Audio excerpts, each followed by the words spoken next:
This episode is sponsored by iTunes. Go to www.cheapseatreviews.com.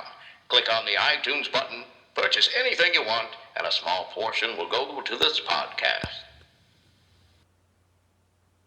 See, the sad thing about a guy like you is in 50 years, you're going to start doing some thinking on your own, and you're going to come up with the fact that there are two certainties in life. One, don't do that. And two, you dropped 150 grand on a education you could have got for $1.50 in late charges at the public library. Yeah, but I will have a degree. And you'll be serving my kids fries at a drive-thru on our way to a skiing trip. Yeah, maybe. Yeah, but at least I won't be unoriginal.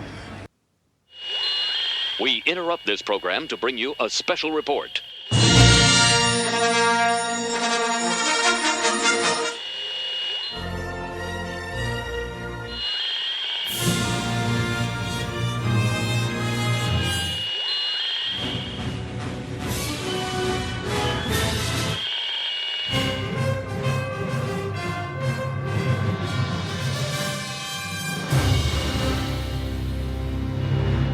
This is Cheap Seat Reviews.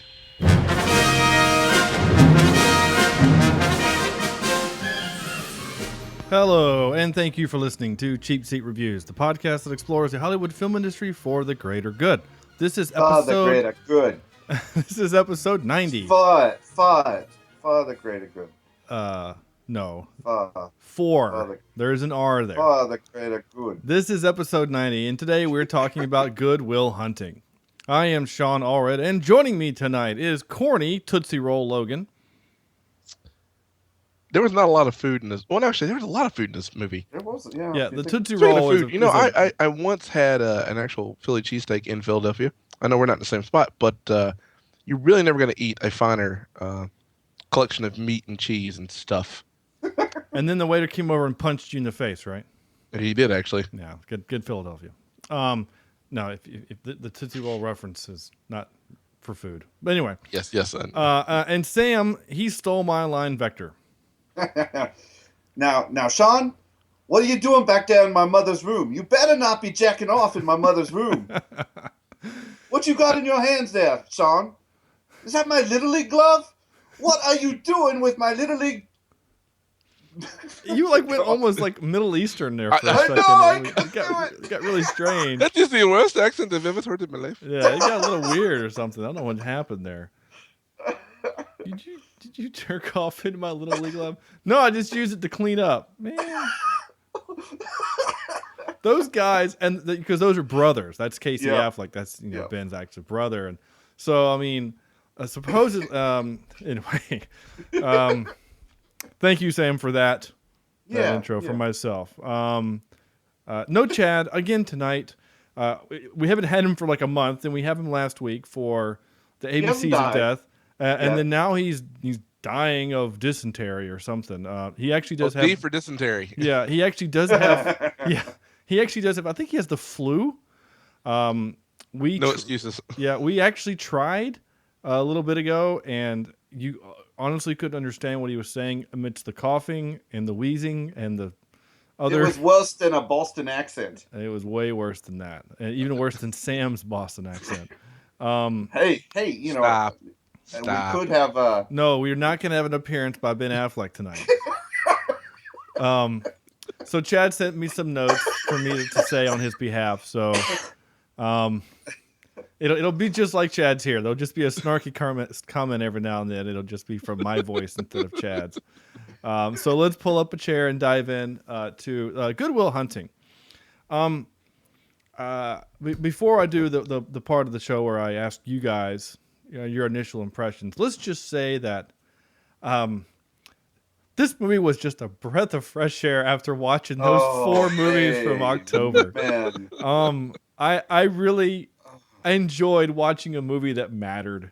Yes. I mean, Saw, I guess, was okay, but no, even that is it's a genre film. I could take it or leave it. This, however, is trying to tell you something. Yeah. It has a point, it has a story, it has a reason. Unlike Rubber, this has a reason, and maybe we'll explore it some in this particular episode. But But what is Good Will Hunting? Well, Corny is here to explain in whatever voice he chooses. So, Will Hunting, a janitor at M.I.T, has a gift for mathematics, but needs help from a psychologist to find his direction in his life because he's wicked smart. Okay, that was a guy from Brooklyn visiting Boston. Apparently, Yeah. that was pretty good. You're damn right there. Yeah. Thank I you. appreciate that. That wasn't bad. Yeah. So Good Will Hunting, it is that. It's Ben Affleck and Matt Damon wrote this, and they won an Oscar for it, and I get it. Yeah. I totally get it. Robin Williams was also in it, and Stellan Skarsgård. And he was brilliant in this movie. Oh my gosh, we'll talk about. Have we done Robin Williams films before in our top? Oh yeah. Well, we did Jumanji. I mean, yeah, we did it because when he passed away, we did Jumanji Right. because of that. And we did do our top 3 Robin Williams movies. I had not seen this movie when we did that list. I'm still not sure I would have put it in my top 3 because he was freaking awesome in this. Yeah. But I think It's up there with Dead Poets Society in my mind. oh my gosh, that's another good movie. Really good. Which I have seen, and that movie also made me elicit emotions that I did not know I had, or something. Hunger. Hunger is one of them that I had. It was not that for me. It was something else. I don't know. So this was 1997's Good Will Hunting, directed by Gus Van Sant. I didn't realize it was this old. Yeah. I mean, I knew it was old, and I actually kind of thought it was a little bit after 2000, but... Right, well. yeah, it actually kind of felt older, actually, in my opinion. Just by the look of South Boston kind of reminded me of Detroit. So I actually thought that it was a little older. I would have guessed 95, 94. But that's okay. He has done, Gus Van Sant is the director, and he has done a whole bunch of movies, but not a whole lot that I've heard of Milk, which is that Sean Harvey Penn Milk? one. What? Isn't his name Harvey Milk? Yeah. The mayor or whatever he was? Yeah. look at that. Finding Forrester, which was really good. Yeah, I did see that. He did the Psycho reboot with what's his? Is that the shot-for-shot reboot? What's that? They literally one of these Psycho reshoots or whatever. They actually took it shot for shot, only with different actors. Yeah, it has Vince Vaughn as Norman Bates and Anne Heche and Julianne Moore and like a bunch of actors, but it didn't do very well. He's also done. What was I going to say? TV series called Boss. I don't remember that. Good Will Hunting. So a bunch of other stuff I've actually never heard of. So this basically he's got his. Basically, in my opinion, he's done Good Will Hunting and Finding Forrester, and that's kind of it, really. And in that order, with the vast distance between Hunting and Finding. And Finding Forrester, I still think is a really good movie. It's still along the same vein. I think he does this type of movie very well. Yeah, I don't know if any of those other movies are that type of movie or not. Maybe they should be, and that's why we would have. Or maybe they're not, and that's why we've never heard of them. So we'll do this part now. Corny. Chad didn't let me know if he had seen this before. I'm pretty sure he had. I remember him saying that he had. I don't know when it was, but I'm pretty sure he had seen it. So Corny, was this anyone other than me's first time? This is my first time. Oh, okay. And at my wall of shame, on my list of shame, I could have sworn I've watched this movie. Like, it just seems like it's a movie that would have, in between a collegiate date night or something like that, I figured this would have shown up. But I either I've watched it and don't remember, or I've never seen it before. So I'm just going to go with I've never seen it before. And first impression is, holy cow, what a great movie. I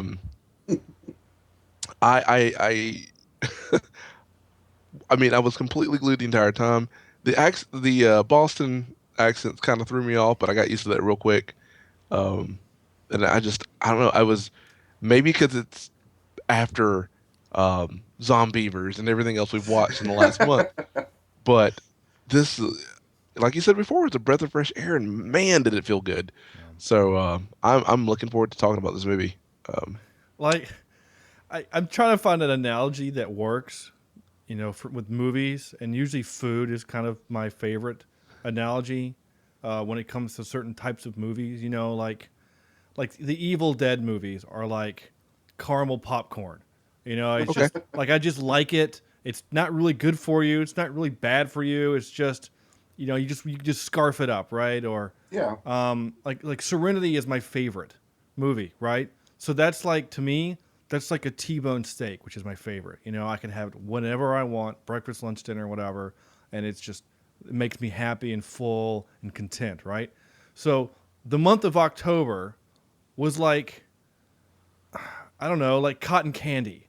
Like there was no substance, and there was a little bit of a sugar rush because it had some kind of interesting moments, but then it was gone, and there's no fulfillment. That's the best thing I can come up with.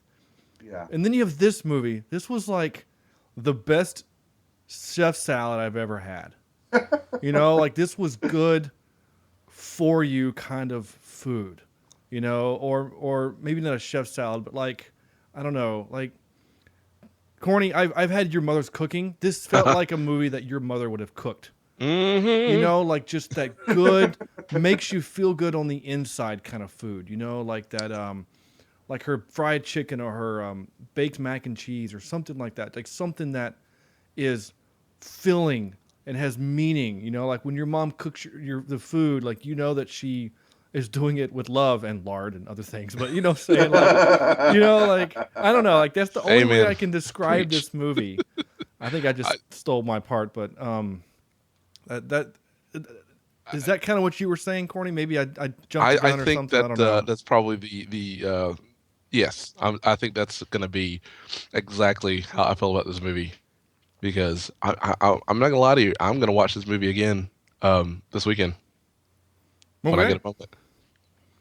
All right. Hey, I mean, you're gonna maybe chuckle at this. I watched the movie straight through the whole first time. I always do, and I take notes as you guys know I do, and I write down when I like this clip of audio. I think I'll capture that, and so I write down what time it was, and so I go back and capture the audio. So when I went back to capture the audio, I kept finding myself forgetting to skip ahead to the next clip. I just kept watching.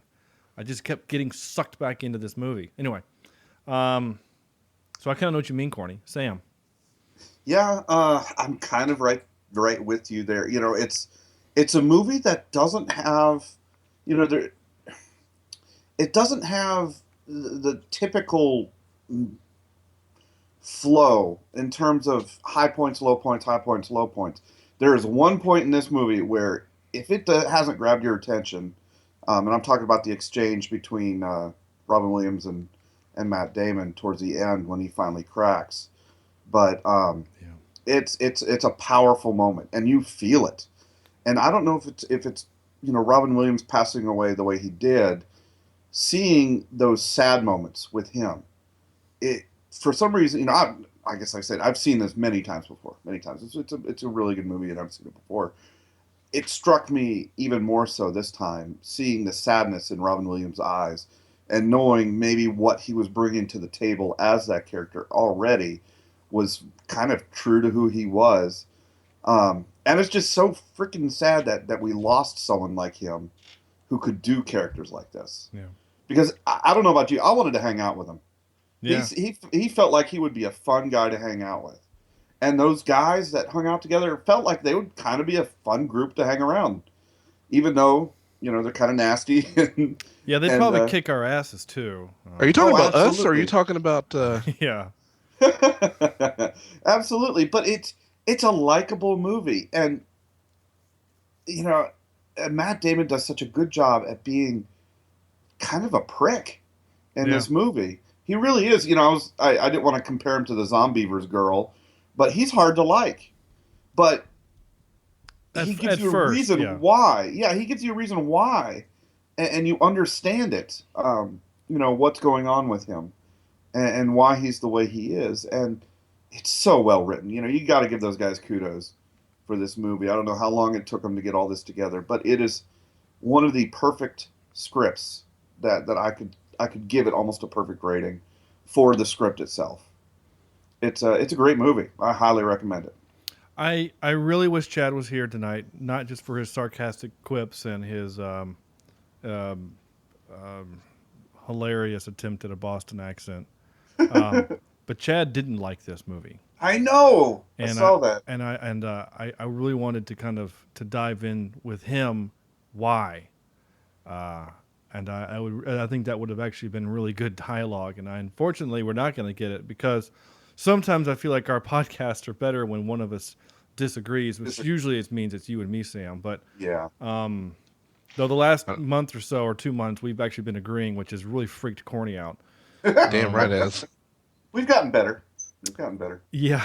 So the last couple episodes, you guys have Sam has pulled out the old stops, and Joe Pesci'd himself into disagreeing with you. So into the good graces. Yeah, but I mean, like seriously, like the month of October, though, there wasn't a whole lot to disagree about. I think we were all pretty much on the same page that.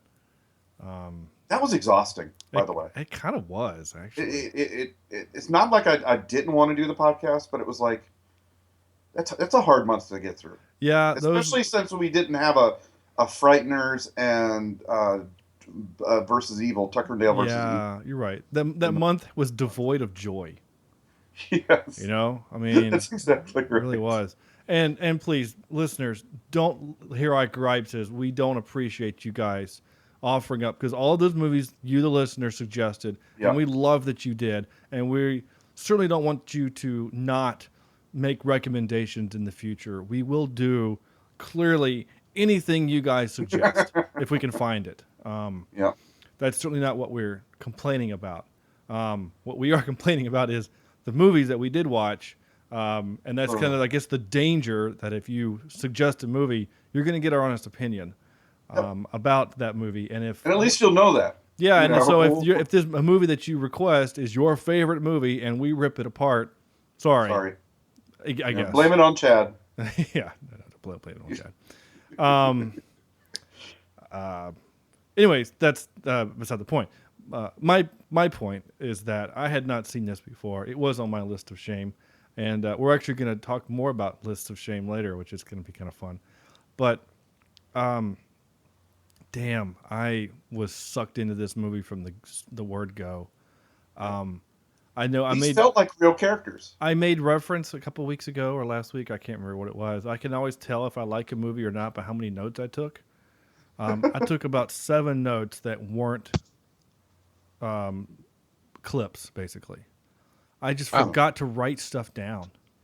I was afraid to look away from my screen to type that I was going to miss something important that mattered, because everything in this movie mattered. Whether it was the snarky quip from Casey Affleck or Matt Damon just being super smart or wicked smart, Wicked smart. And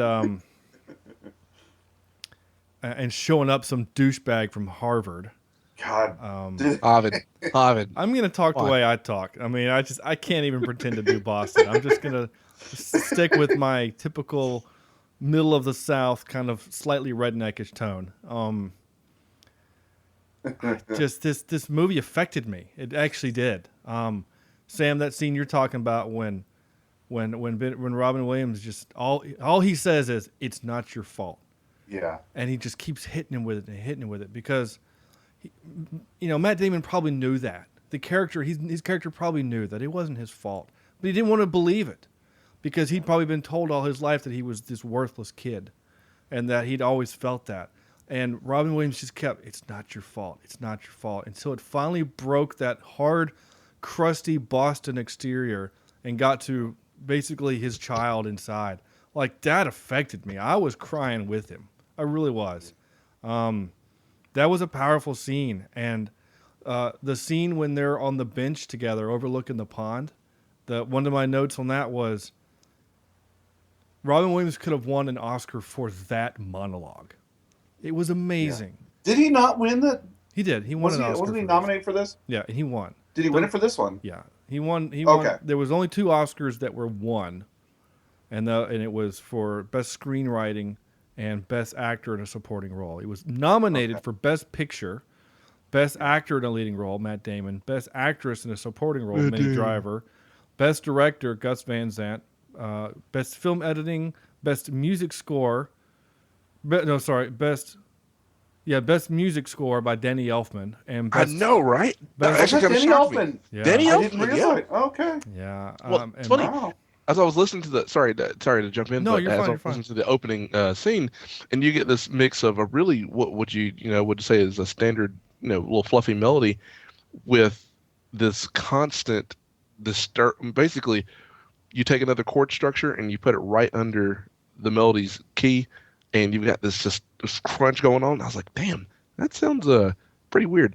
Like, I wonder who would actually do this. And so Danny Elfman pops up and I go, this makes a lot more sense. Yeah. But I guess if you kind of listen to that throughout the movie, that you hear, I don't want to say a theme, but you kind of, it's a theme. You get this theme and it kind of shows up here and there. It doesn't show up a lot. Obviously, there's not a lot of not a lot of music being played throughout this movie. I mean, from what I remember. But that theme, as things get better, that the nasty, the nasty chord that kind of sits under that goes away, which I thought was just fantastic for obviously what happens at the end of the movie. So anyway, sorry, but yeah, Danny Elfman, another wonderful piece of music. So I was really curious, and whenever we kind of get into Oscar type things on this episode, in this show, I'm always curious as to what beat it and what it beat out and things like that. Titanic won that year for Best Picture. Which I totally get. Yeah. I get that. That was also another cheap seat review movie.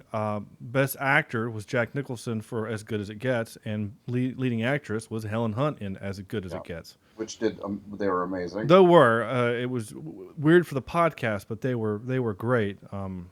It's that expectations thing that we talked about earlier in our show, not tonight, but in our life. Kim Basinger won for L.A. Confidential and an actress in a supporting role. Best Director was James Cameron for Titanic. But Good Will Hunting for Best Screenplay beat out As Good as It Gets, Boogie Nights, Deconstructing Harry, and The Full Monty. Those are all good movies. I've never heard of Deconstructing Harry, but it's a Woody Allen film. So, but just so you're best. What is it? Best. Damn it. Best. Damn it. Every time I read best, I'm scrolling through, and that's why I keep best score. The score was the only, if there were some faults, I didn't, even though Elfman did it, it wasn't like a score that I would buy for my collection. No, so best music, original dramatic score. So they actually broke it down into dramatic versus comedy. That's interesting. So James Horner won for Titanic. Beautiful score. Can't fault him for that. Right. And he won against Amistad, which was John Williams, Good Will Hunting, Danny Elfman, Kundun, which I don't know that movie, Philip Glass, and L.A. Confidential for Jerry Goldsmith. Philip Glass. Yeah. Philip Glass had a movie soundtrack? Yeah. Oh, yeah, he's done several. And then best musical score for best music, original music, or comedy score, Ann Dudley for The Full Monty won. David Newman for Anastasia was a nominee. As Good as It Gets was Hans Zimmer. Men in Black by Danny Elfman, and My Best Friend's Wedding by James Newton Howard. So Elfman had 2 that year, huh? Yeah. Men in Black was actually a pretty good score, though. I'm not gonna lie. Anyway, sorry. Before we move on, what were we talking about? I don't know. Oscar wins and things of that nature. Yeah. Before we move on, we said Philip Glass. So unless you are into the strange music, Philip Glass is known for a piece of music called 4:33, or 4 minutes and 33 seconds, and that piece of music has no music. You just sit there. What? For 4 minutes and 33 seconds. That's John Cage. Shit. Crap. John Cage. Philip Glass does not do that. John Cage does that. But anyway, sorry. I don't know why I was doing us. Let's cut that out. Ignore what I said. But anyway, he's in that genre of music, what we would call contemporary, and so on and so forth. Anyway, okay. Well, Philip Glass has done a bunch of a bunch of movies. Sorry, that was me. He has done some bad, Hamburger Hill, Candyman, which is not good. A bunch of other Candymen. And then he does that Kundun movie, which I've never heard of. I'm probably getting yelled at. That's word. I don't think you know what that word means. He did The Hours, which is actually pretty good. Secret Window. Secret Window. I don't think that's what that means. What that is. He did The Illusionist. Have you seen that one? I have. It's a good movie. I like that movie. And now, okay, then a bunch of movies I've never heard of. A whole bunch of movies I've never heard of. He was a co-composer on the new Fantastic Four movie. I won't hold that against you. That was a terrible film. It had nothing to do with the score. But he was a part of it. Now he must die. No, well, Kate Mara was a part of it, and she's pretty. So, she must die too. She will eventually, of old age, hopefully. I don't know, we should get away from this immediately. So, one of the things I want to talk about is, Matt Damon's. Matt Damon. His portrayal of this character. He was. First of all, he's a trope, right? The common Smart guy kid with who's problems. really, really smart. Now, here's my question. Is this movie the movie that invented the trope? Because have you guys seen Finding Forrester? Yes. It's the same movie. Yes. Right? Yeah. It's a guy from the streets who's really, really smart. Instead of math, he's an English savant. Isn't that the one with Forrester? Doesn't it have Yes, Sean Connery? Sean Connery in it. Yeah, he's Forrester. You're the man now, dog. Yeah, exactly. Yeah. That line is from that movie. Yeah. Sorry, that's the only thing I remember. Actually, there's two things I remember that movie. That line and where the main character goes on, teaches us farther. It says, "You mean further?" Right. I love Farther that scene. Yeah. Oh, that was. I saw a kid try to do that in high school, and he immediately got sent to the office. Like he didn't get past the. Yeah, that's a great. Have you not seen it, Sam? Forrester? Yeah. Yeah. Okay. You were a while reacting ago. to it like you had not seen it. So. No, I don't remember a whole lot of it. Oh, okay. I can't. F. Murray Abraham was the guy that was that teacher that he was just ripping. It was great. It's just this great scene where, F. Murray Abraham is picking on this guy, and he's like, he says a quote, and the guy doesn't know it, and he keeps referring to the guy's name, and then finally, what the smart kid was like, just say your name, and then he's like, oh, it looks like your skills go farther than the basketball court. And he says, further. And he goes, I beg your pardon, further than the basketball. Well, further is a measurement of distance. Farther is, in terms of depth or something like, yeah. And then so he's like, okay, you want to have a little smackdown? So he starts a quote, and then the other kid finishes before he can do it. And he says the author. And then he's back and forth, and he's like, come on, professor, what you got? And then he kicks him out. It's great. It's actually really good. Battle of Wits. I love those types of things. And which is what happens in this movie, which was great. It was that opening scene that I played when he just sets that Harvard bastard in his place because like, oh, congratulations, you read a book and memorized some lines and now you think you're smart. Like you don't have an original thought, which I love. I love that idea that well, it matters more to be original than to be smart. Well, at the same time, isn't that kind of what he did? Now he did read obviously he has an eidetic memory, and he can speed read. And that's evident because you watch him zip the Basically, pages. he takes a picture of the page, and that's all he has to do. Right. Yeah. In his mind. Yeah. But essentially, his ideas came from the fact that he was reading these books. Right. But what he was doing, his point was that guy read one book. He read one book and then was creating his own opinion. Whereas Matt Damon had read like 5 books on that particular subject and had formulated his own opinion. That's why later on when he and Robin Williams are kind of having their opening sparring match, when he's like, you read History of the World, he's like, yeah, well, you should have read this, it's better. And then Robin Williams counters with, actually, I think such and such is pretty good. And then he says, you're all a bunch of effing idiots, I don't understand. So like that was the way I kind of got it, is that he'd read all of them.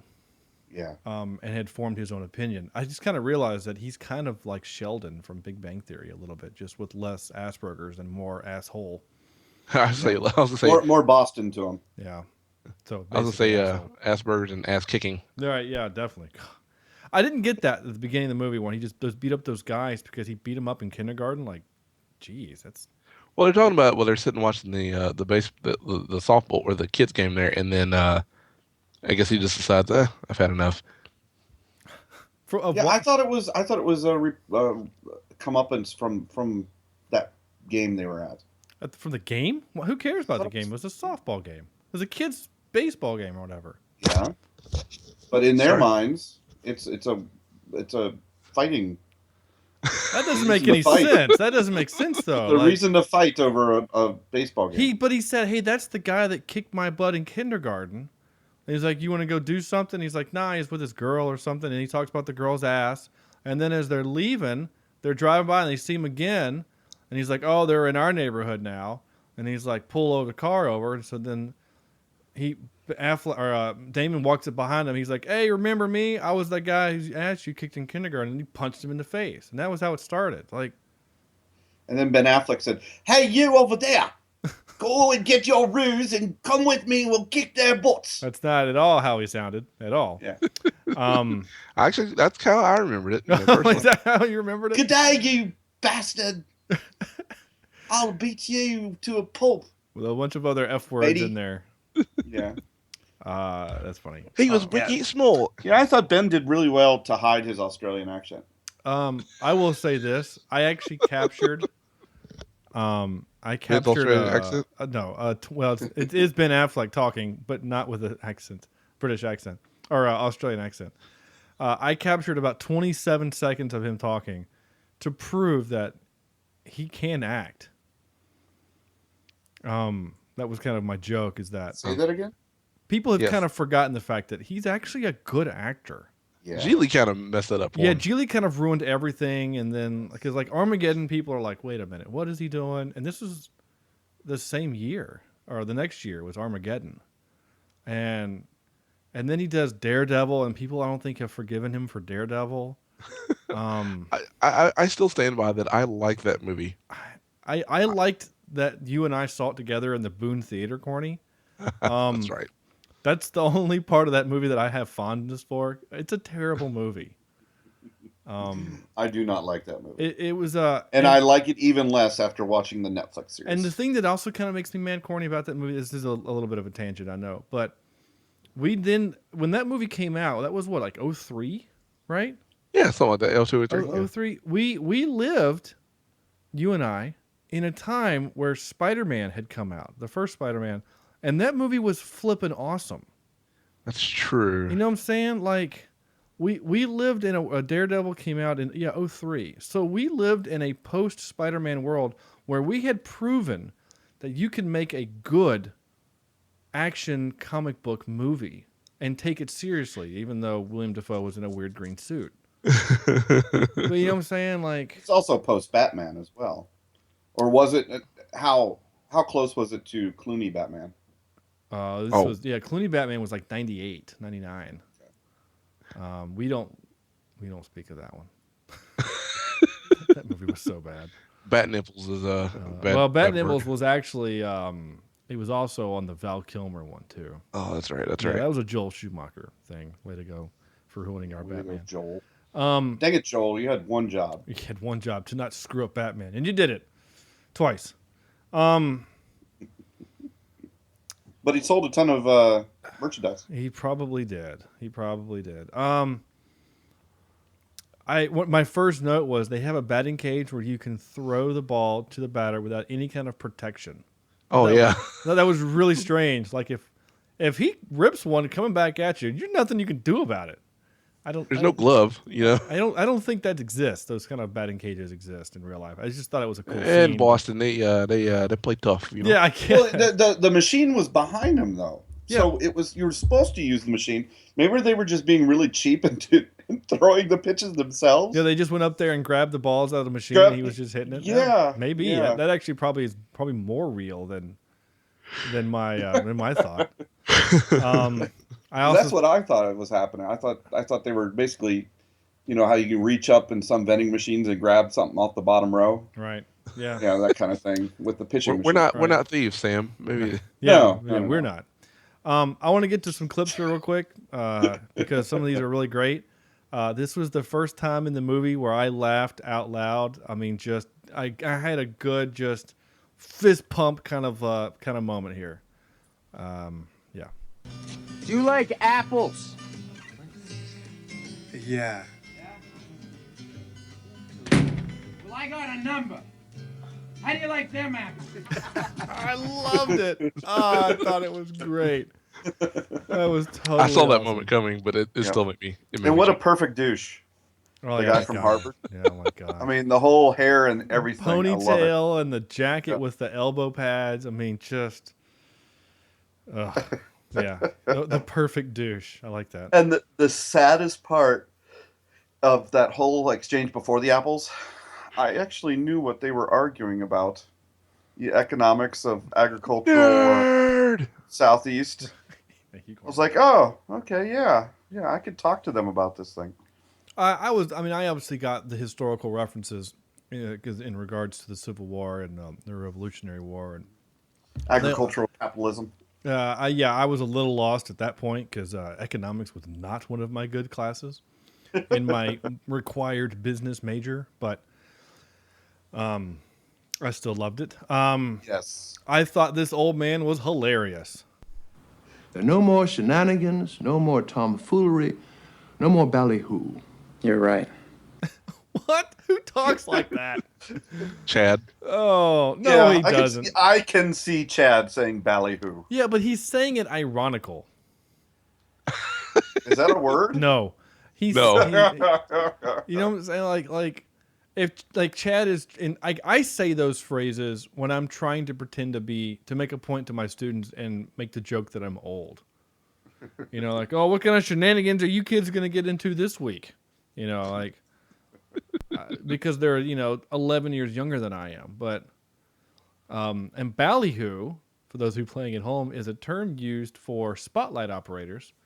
So when you go to a basketball game and the team starts to come in and the spotlights are going all crazy and they do this big figure eights and they're going all over the stadium and then they focus in on the players that come out. It's called ballyhoo. Anyway. I happen to remember that term from your days at Carowinds? Yeah, from you saying, hey, do a little ballyhoo, and I was like, what the hell does that mean? Yeah. Every show needs a good ballyhoo. This was your first really great Robin Williams moment. Okay, everybody, that's it for today. Thanks. We'll see you Monday. We'll be talking about Freud, why he did enough cocaine to kill a small horse. Thank you.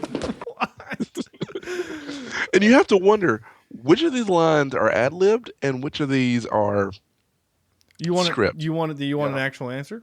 Actually, I do know that I happen to know this, but the scene where Williams starts to talk about his wife farts in her sleep, that was completely ad-libbed. Yep. And Matt Damon's laughter is completely genuine. Yep.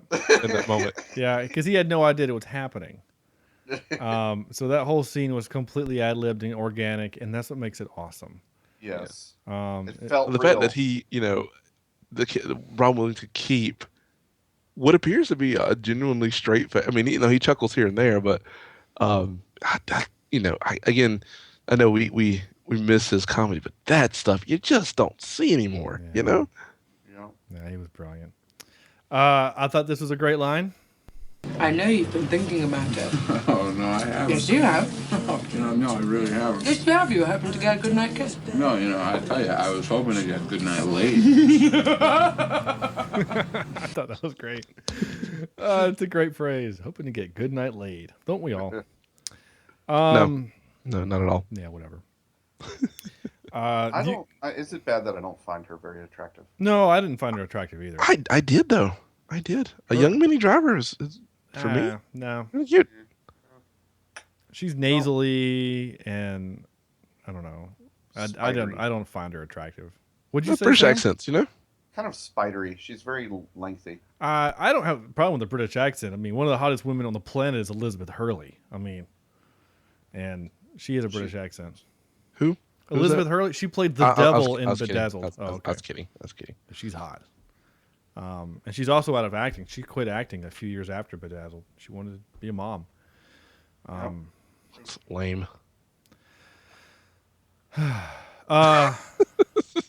Sorry, thinking about Elizabeth Hurley. You can tell this movie was sponsored by Dunkin' Donuts because they're in Boston and that's where they come from, right? Well, yeah. I was just like, actually, I do like the fact that coffee is a thing.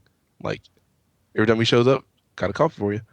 Yeah, which adds to the whole realism of how they're interacting, and I just, appreciate everything, all these small little nuances in the movie. Yeah.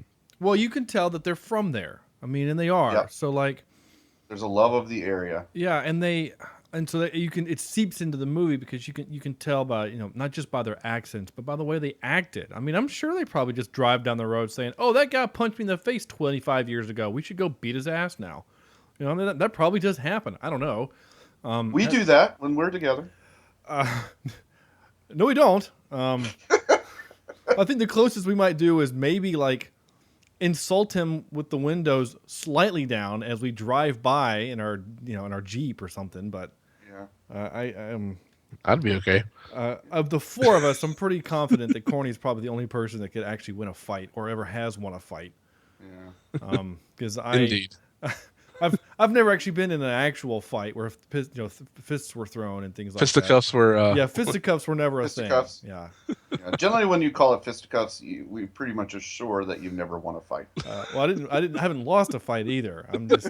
I'm like High Point University football. I am undefeated since 1982. They don't have a football team, folks. That's the joke. Yeah, you have to be from North Carolina to get the joke. I guess I could have picked another team, but I couldn't think of any other team. You could say like Detroit Lions. Ooh. Oh, jeez. Haven't had a football team in.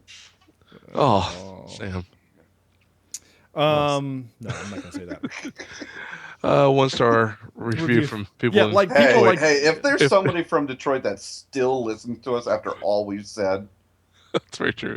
But they don't know shoot us an email, cheapseatreviews@gmail.com. Yeah, if you're from Detroit and you have internet there. Oh, if the infrastructure makes it to your house and you've got electricity. They are putting in Google Fiber across the street from our house. It's weird. Nice. It's actually I'm actually excited for it. I kind of wish they'd be done with it because it makes life kind of annoying. Anyway, we'll be moving in next week. Sure. Okay, come back to Gastonia. It can't be worse than Shelby. Other than the extra 45 minutes of driving I have to do every morning. I drive an hour to work every day. Whatever. Deal with it. Sure, I have an awesome car. I could do that. You do have an awesome car. Actually, you like this. So, I'll talk to you after off air. Okay. Sorry. I meant my next note was basically that the monologue in the park could have won him an Oscar by himself. Absolutely. I thought that was. Did you capture that? I did not capture any of it because I didn't. That is one heck of a monologue to remember, though. It really is. Yeah, he did it in one take, and you can tell it was done in one take because the camera never leaves him. Yeah. And it was which gives it even more emphasis. Yeah, and it makes it that much more special that he is sitting here. You're still looking at him 5 minutes later. Yeah. And it's amazing. It's a mental takedown of the Matt Damon's character. Yeah, he calls him a child. You're a child. Yeah. You don't know anything. You've not done. You might have, I say such and such, and you've read it in this, but I was there. Like these are the reasons why you should listen to what I have to say because I've lived these ups and downs of life, and that what makes this movie just so, I think, great is because we not only do we explore Matt Damon, but we get to explore Robin Williams' character and his sorrows. And I mean, he freaking about ripped his throat out when he talked bad about his wife.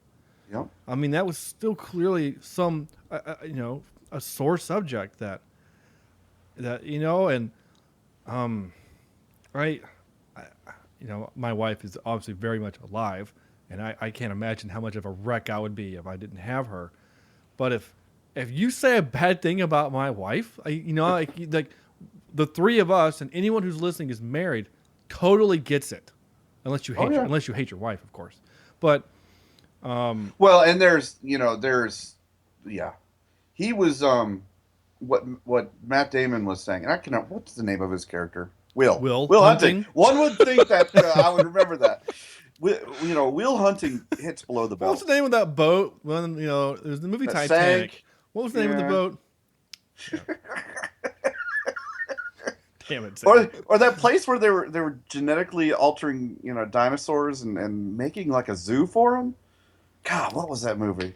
See, that's one thing if you say it that way. But when you're like the way you said it that way, Sam, that actually kind of worked though. If you would have said, what was the park in which they were making Jurassic dinosaurs? You know what I'm saying? Okay. But back to what I was trying to say before I got derailed by myself. He hit below the belt. Because every single one of us, not that we just belittle each other's wives, but we kind of make fun of each other a little bit here and there.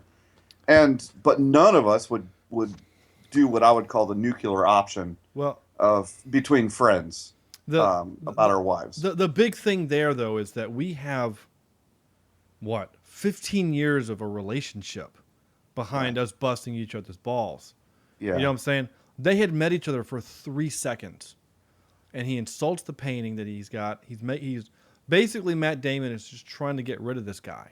Yep. Like he'd gotten rid of all the other guys, and so he'd done the other guys in different ways. That one guy, he calls him gay and calls him out, and so he can't work with him. And then the other guy, he goes along with the fake hypnotism and then makes fun of him.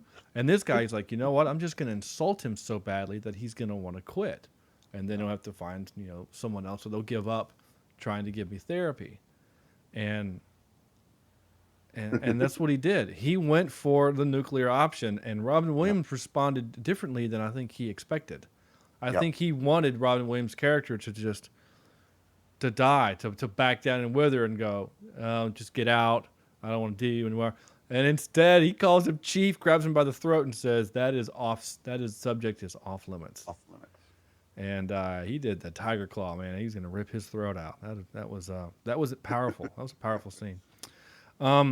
We mentioned it earlier. Here's the scene. My wife used to fart when she was nervous. She had all sorts of wonderful little idiosyncrasies. She used to fart in her sleep.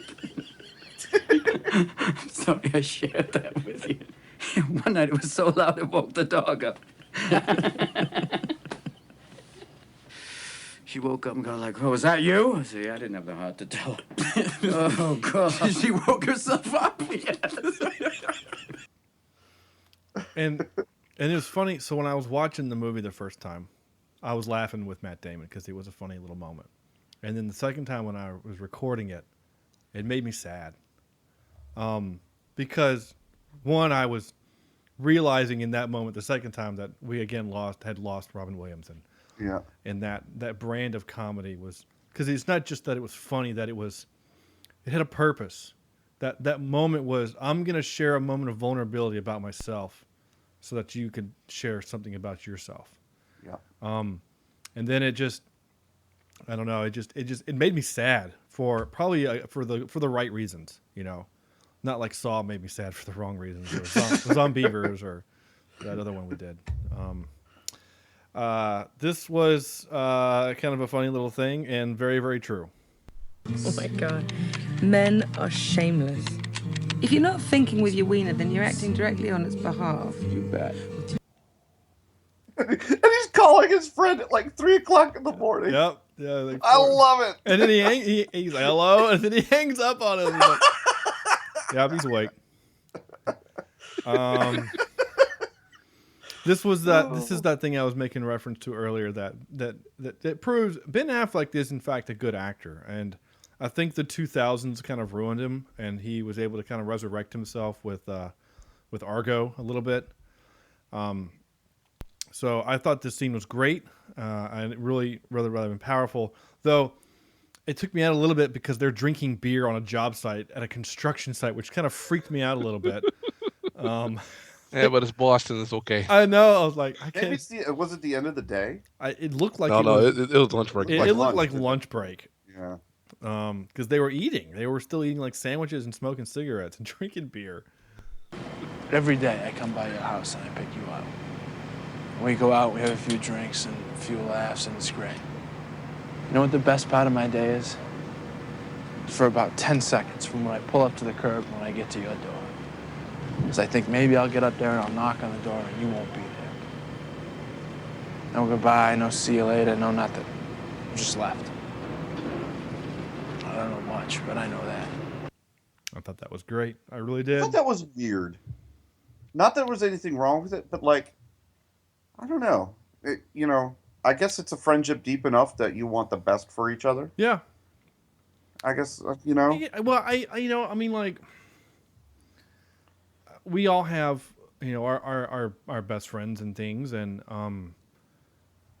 I think we all obviously want what's best for each other, and even if that means you not being here, I was sad when Corny moved an hour away from where we are now, but it was what was best for him and his family, and my best friend Chris, I was his best man, he was mine. He and I went to college together for a year, and then he moved to New York. And it was hard. My best friend. I'd known him since 8th grade. And I helped him move because it was what was best for him, So we all have those people in our lives. We do what's best for, we want to help them out. So it was his way of saying, you don't belong here. You belong out in the outside world. And I love it when he says it earlier in that scene. He said, if you're still here 30 years from now, hanging out with me, I'm going to kill you. Like, that was great because that's what a real friend should say, Yeah. It's that whole joke about, a friend will bail you out, but a real friend will be in jail with you. I don't know if that's the same kind of concept, but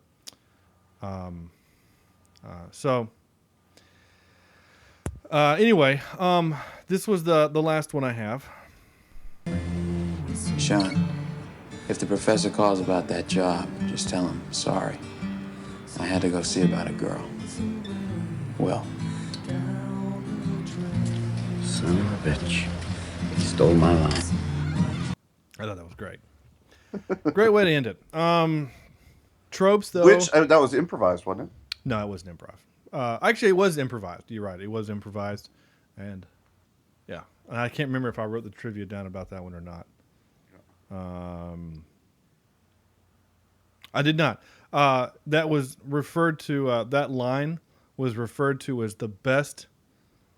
They said basically that line was the best contribution that Robin Williams had to the movie. Like, it made the movie. Like, we get to end the movie on a laugh, on an up, Yep. As he drives off to Sewantanejo to hang out with his black friend. Oh wait, wrong movie. Sorry. Yeah. I get Shawshank Redemption. The trope, the smart guy, janitor trope. I make that joke is also, that trope is also used, but as a joke in the show Big Bang Theory. You guys seen that particular episode? You know what I'm talking about? Oh, I don't think so. There's an episode where they're like doing like a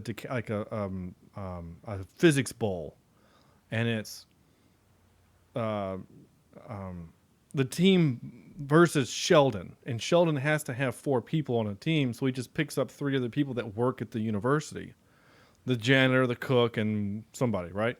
And Sheldon answers all the questions for them, obviously. And he gets to the final question, and it's this giant equation, and no one knows it. And then the janitor just looks up and says, -2. And then Sheldon goes, wait a minute, you can't answer for me. And then the guy goes, the judge is like, that answer's right. And Sheldon says, but I didn't say it, so it doesn't count. And he looks at me and goes, who are you? And he says, in Soviet Russia, I was a nuclear physicist. And then when the collapse, I moved here. And I've been a janitor ever since. And so it's like kind of the same thing, but they're kind of making it as a joke, But of course, Sheldon loses the science bowl or the physics bowl because he won't accept help from anyone else, which is the point of the episode. Self-destructive behavior trope. Professor wants to sleep with everyone. Good God. I thought that was a little over the top, but hey, single man. The professor. Well, I guess he was the professor who has the scarf and the nice jacket, and he teaches a class. To get some of that stuff. He teaches a class. I mean, do any of your students applaud you when you're done teaching? Yeah. And if you say yes, you're lying. Yeah, absolutely. I've actually had that happen before, so yeah. Do you remember? You guys really? Yeah. Yeah. I've had applause. Not every class, but I've had applause before. I'm actually impressed. That makes me. I would love to have been there for that. I was. Was there like an applause sign above you that lit up? No, they did it on their own. No, actually, I stood up and started slow clapping. The slow clap? Oh, that would have been great. I've had applause, but for way different reasons. Anyway. Wait a minute. I'm ashamed to talk about them on air. But no, like that trope, like that same trope, like was in. Remember that stupid?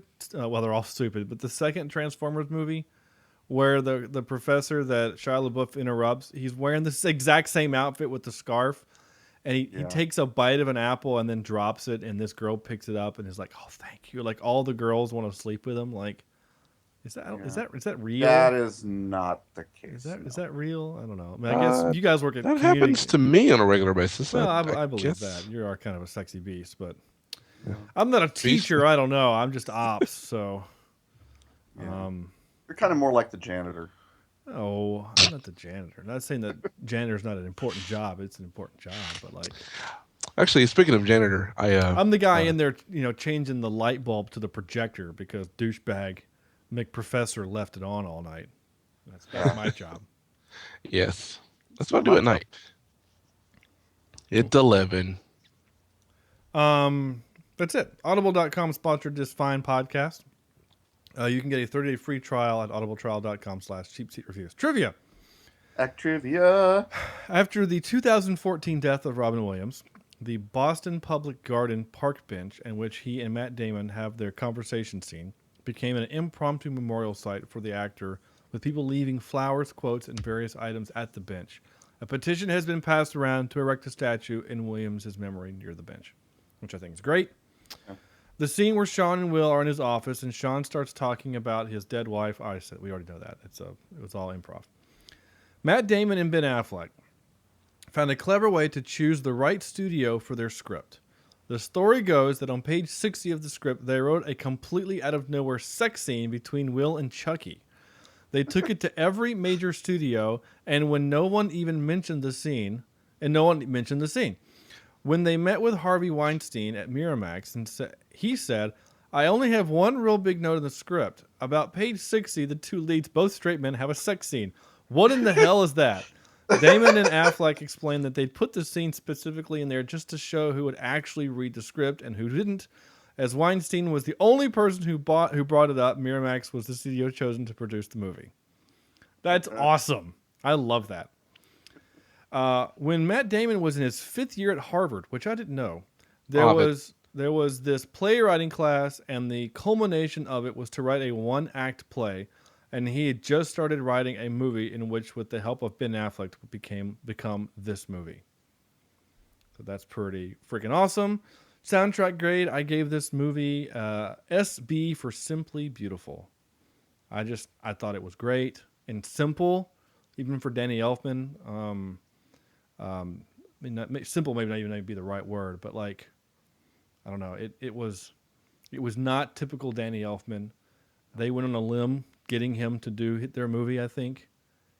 Coming off of... Yeah, because the typical Danny Elfman, if you would describe this film, you would not expect him to be associated with it. Right. What did we learn? South Boston is rough. That's what I learned. Yes. But apparently you can drink on the job. But you can drink on the job, which is fine. There you go. Top 3.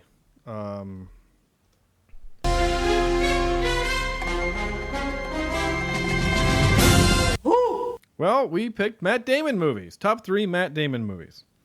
I'm going to let Chad go first. Oh, hey, Chad. Chad's top 3. Dogma is his number 3. True Grit is number 2. And he actually wrote Saving Ryan's Privates. I don't think that movie. Shaving Ryan's Privates is actually what that movie is. No, Saving Private Ryan are his top 3. So thank you, Chad. Coming from beyond the grave. No, from the sick. Oh God. From the hospital. No, from his bed. Corny. Okay. I'm gonna go with oh gosh, where's my list? The Legend of Bagger Vance. Okay. That's my number 3. My number 2 is going to be Ocean's 11. All right. And my number 1, The Bourne Identity. Yeah, I love that movie too. Okay, Sam. Okay, I have my number 3. I had it right here. Would be The Departed. Okay. It's a rough movie to get through, but it is. Number 2 is Saving Private Ryan, and my number 1 is True Grit. Okay. My number I did a honorable mention of Saving Private Ryan because he's barely in the movie, but he's really good in it. And it also has Nathan Fillion in it. I bet you didn't know that. Nathan Fillion's in that movie. No wonder I hate it. Nathan Fillion is the first the Private Ryan that they find.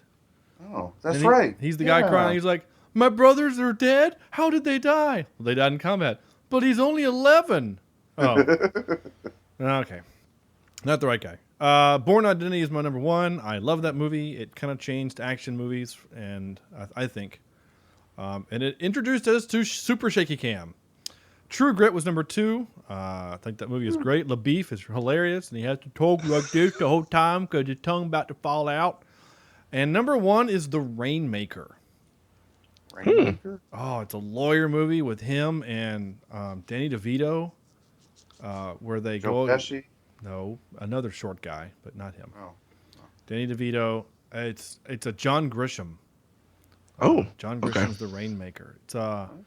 It's a lawyer movie. It's about a kid who gets sick and dies, and an insurance company would not accept the claim for the experimental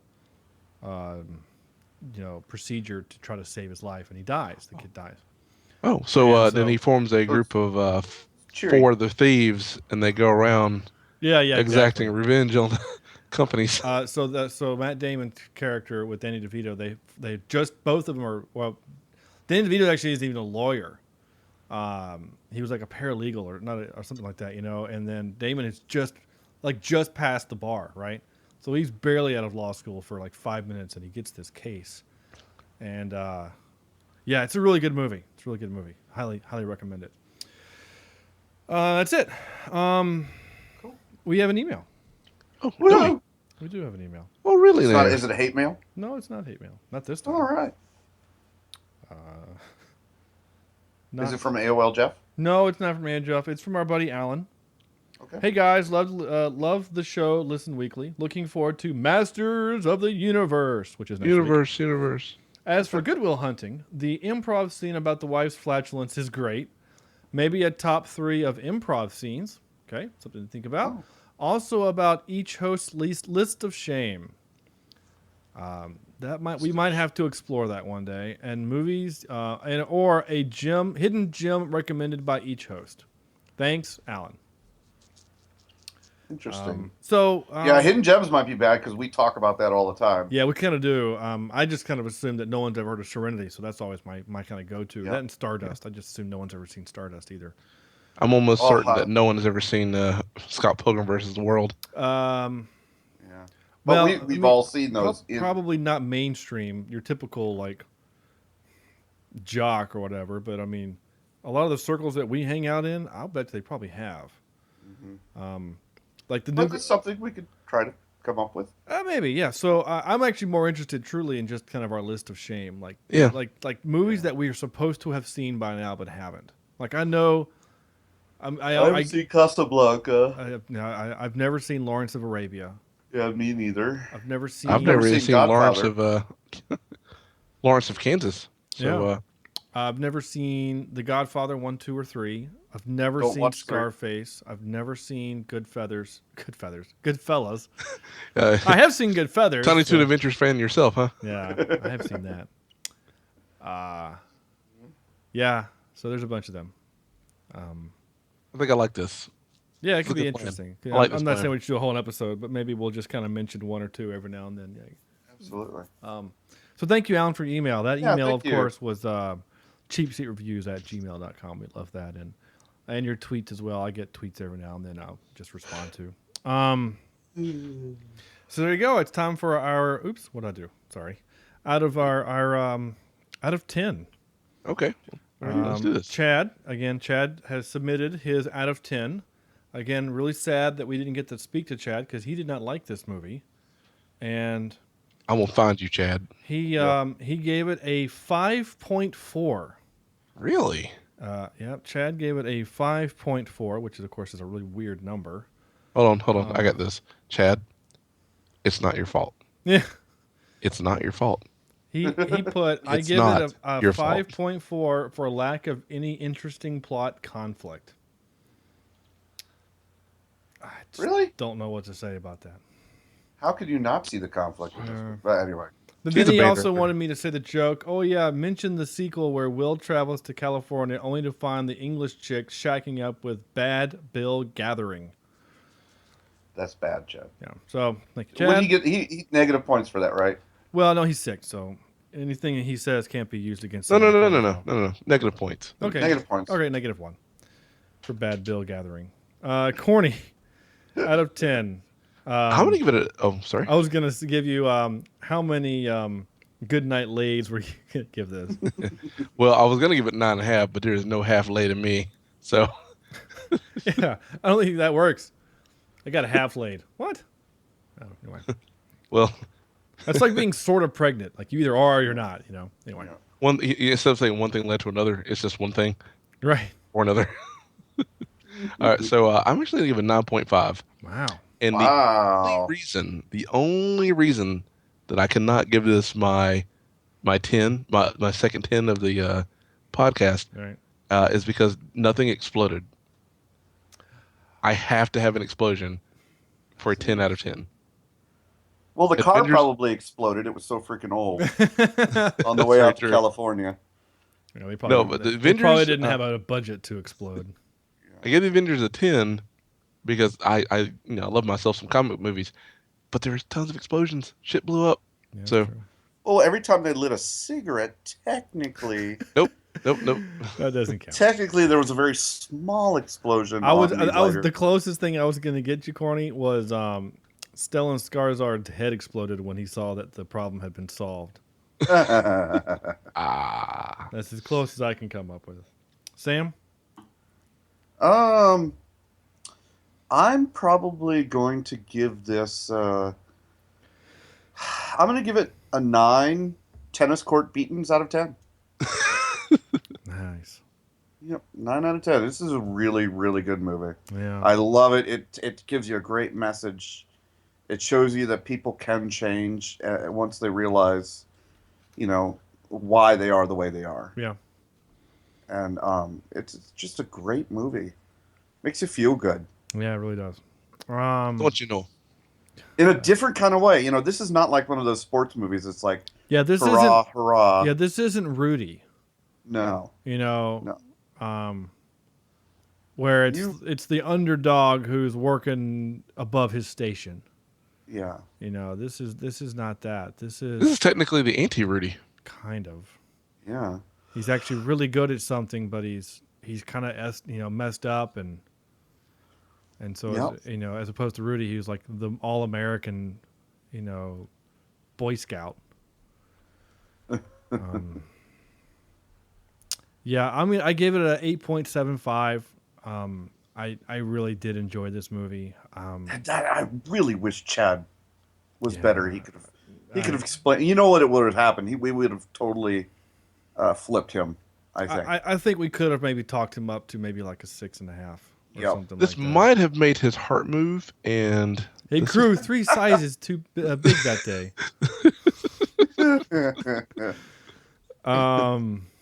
I miss you, buddy. Yeah, I feel better, pal. Anyway, 8.75. Mini drivers. Tootsie Rolls out of 10. Oh, So, gross. Yeah. More or Little League baseball gloves. More wiener jokes, yeah. I will say this movie had a lot of blowjob jokes and mother jokes and fart jokes. I mean, yeah. And you think that would have made my rating go to a 10, but no, no explosions. Yeah, no explosions. That's fair. That's it. That's it for this movie. I've already teased what we're doing next week. Or not teased. I've already said we are doing Masters of the Universe. Universe. Right. I've never seen this one. This is going to be interesting. This is going to be... You're in for a treat, buddy. I will say this. Okay, Sam. Yep.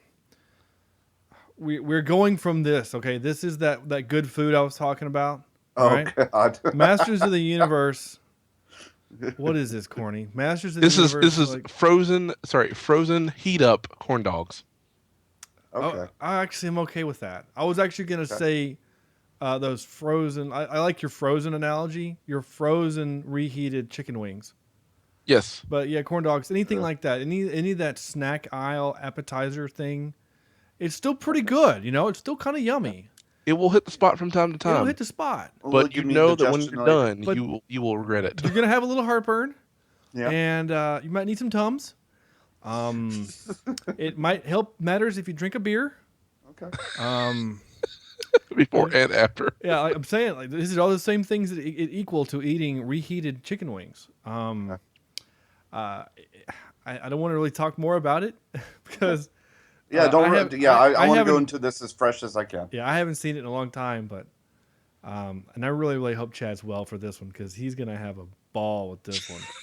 I really do. And yeah, because power of Grayskull. Yeah, that you're gonna hear that happen.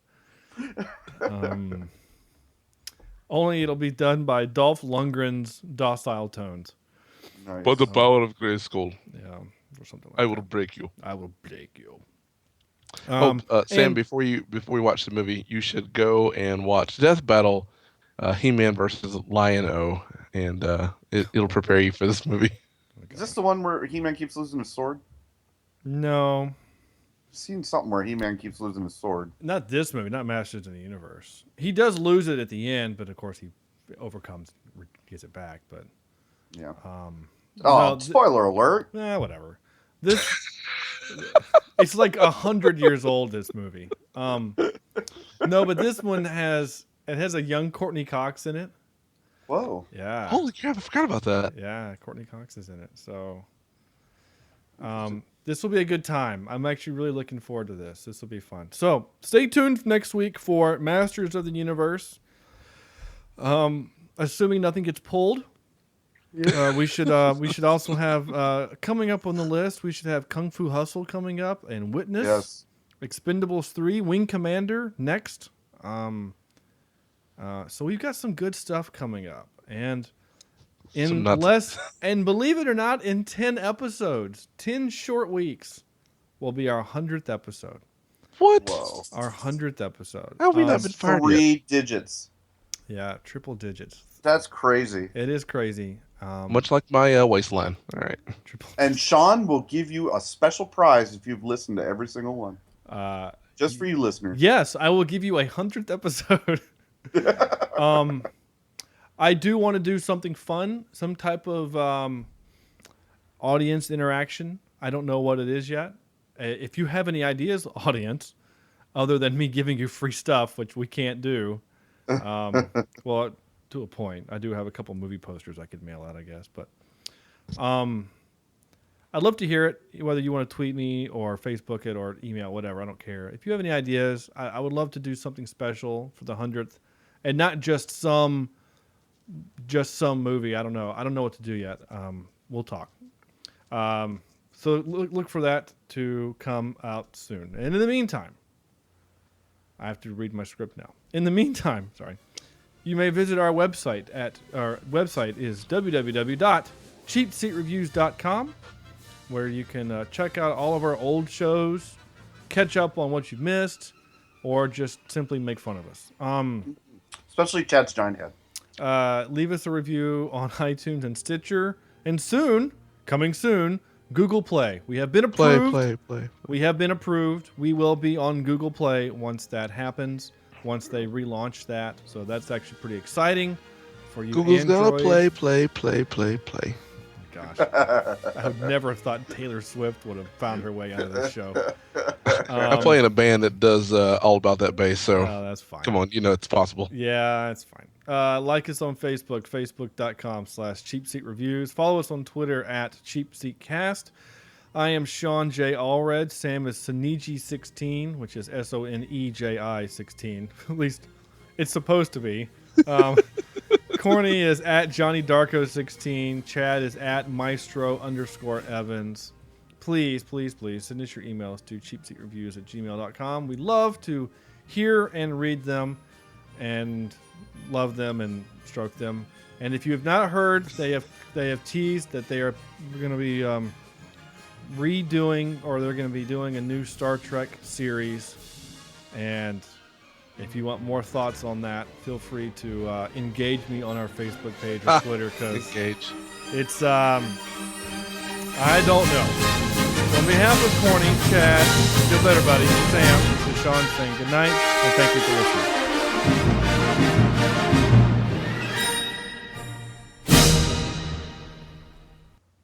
How can this be for the greater good?